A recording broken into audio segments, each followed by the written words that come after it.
Welcome back to the Business News Hour. With us in studio is Sam Kreamer from the Kreamer Law Firm. We're going to be talking about buying or selling a business. Are you growing or are you going? Is your business growing or are you headed south or out, so to speak? Sam, welcome. Welcome back. Thank you. It's always good to be here. Happy March again, sir. This is good. This is good. And with March comes spring and Yes. renewal. And with that, many people are starting to make plans for their business. And some people are planning to buy a business and some are planning to sell. So today what I'd like to talk about is either growing, i.e. buying a business, or going, selling your business and being ready for either retirement or some other new opportunity. All right, let's go ahead and get started. I suspect that there are many steps to this. There are. Buying or selling a business is much more of a marathon than a sprint. And to continue the sports metaphor, there are distinct steps that can or should be taken in this journey towards business ownership. And that's if you're a buyer or a seller, right? Buying and selling are almost two sides of one coin. Okay. But what I'd like to do is focus on the steps both from a buyer side and from a seller side. Let's go. The first step, to paraphrase Plato, who said centuries ago, first know thyself.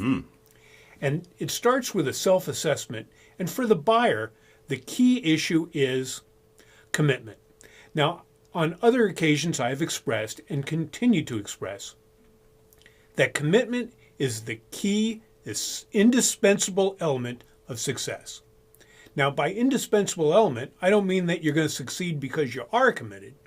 What I would suggest is it is likely you will fail if you are not committed. Commitment in this arena takes a couple of forms. One type of commitment is, of course, commitment of time. You are going to spend more of your waking hours in your business than you are at home, than you are at your hobbies. Right. So you better be sure that this is something you want to do if you're going to buy a business. A second type of commitment, of course, is financial. Buying a business is no small matter. And buying a business is not like buying a steak at Fairway. It's a situation whereby it's an entity that's going to require more and less from different times and from different perspectives. A second thing that you need to really think about as a buyer is your risk tolerance. It turns out everybody assumes that when they buy the business is going to become Microsoft instantly successful, and I'm going to retire. General Motors. And it turns out that not all businesses react so quickly. Further, some do not react at all. One of the things we commonly tell our clients is not only should you be ready to put money in the business to buy it, but you will also probably need money for capital at some point in time. But you should reserve at least, we feel, 6 months worth of living expenses before you go and buy a business, because it takes time for a business to generate money.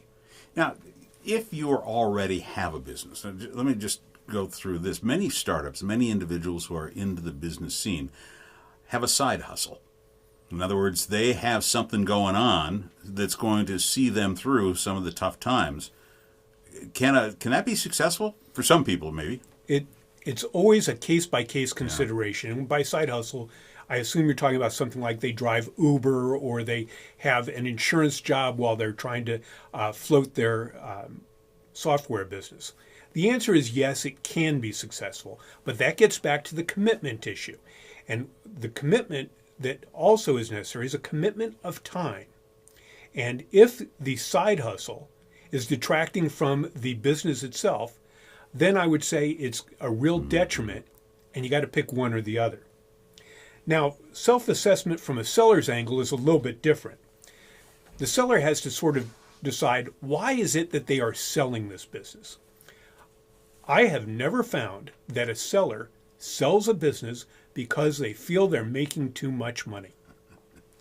It turns out that seller motivation can be that they want to do something else. Seller motivation can be burnout. Seller motivation can be wanting to cash the business out.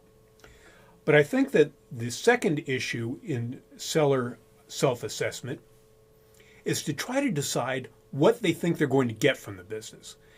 Again, most sellers think they're going to get significantly more than the buyer's willing to pay, and expectations have to be managed.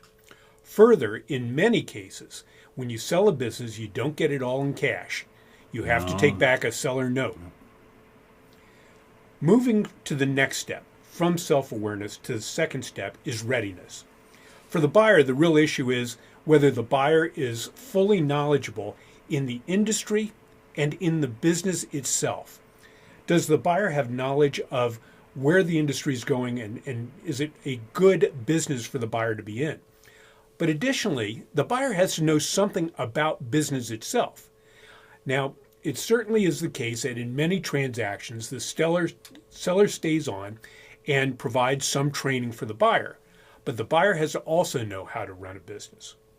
Readiness includes having significant financial resources available. If you go to buy a business, you're buying something that is going to require outside capital, whether that outside capital is in the form of a bank loan, which is actually debt rather than equity. It's not exactly capital, but it is in fact funds that are necessary to acquire the business. But also what happens when times get lean? Do you have sufficient resources for that? For the seller, readiness involves really a self-audit, and this is where attorneys and accountants can be extremely helpful. Sellers should look at things like whether their key contracts are in fact in writing. Sellers should look at things like whether the leases are extendable, what contracts are assignable. The seller should look at things like, are the key employees actually tied into an employment contract and arguably a non-compete, so that your buyer doesn't buy a business only to find that the employees the buyer intended to have become their most important competitors. Wow. One of the things that some sellers like a lot is an appraisal. There are business appraisers out there, and they do a very good job. They are not inexpensive, but they provide some type of independent valuation for a business. Which is important. Which, again, deals with expectations. Right. As my grandfather used to say, the best time to sell is when you've got a buyer with money. An appraiser is not a buyer. On the other hand, it can sort of help the seller establish a landscape for the transaction. Well, the next step is a little bit more like finding people. Finding people.